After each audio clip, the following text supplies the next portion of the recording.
Hi, Threshold Food Lab participants. Today is our first class in an online format, and we miss having you in the classroom with us at Chris' house. But in the meantime, this week we are going to try to cook some sheet pan meals. We are including 3 different options for you, but the one I'm going to demonstrate is a chicken sausage and vegetable recipe. You'll have copies of all these online as well. So the one thing that all of the sheet pan recipes have in common is that we're cooking them on a cookie sheet. I'm going to cover mine with aluminum foil, just so that it makes it easier to clean. One less thing for us all to clean. And we will be using olive oil for this recipe once we've added everything. But I just want to go through all of kind of the ingredients that we're using for this particular sausage and vegetable recipe. You can use peppers of any color.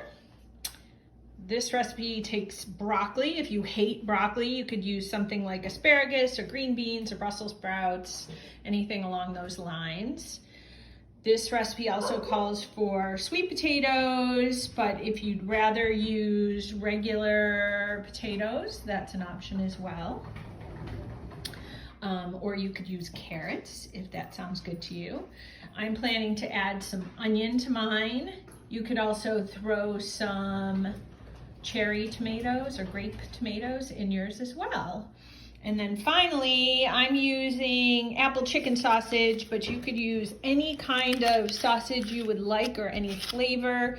I like the smoked chicken sausage because it's healthy. I'm using 2 packages because I plan to feed 5 people with it. If you want to follow the directions a little more strictly, you'd probably just use 1 package, and that should serve 4 people, but I have a few teenagers at home. And then you can essentially use any type of spices you're thinking you might be interested in. So salt and pepper are always a good one to include. I have fajita mix or taco mix or even ranch mix.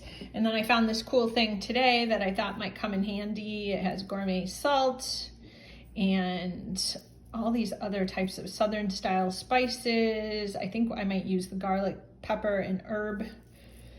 But I thought that was cool. If you haven't seen this one, Everything But the Bagel, Trader Joe's makes one, but now you can get them at other grocery stores as well.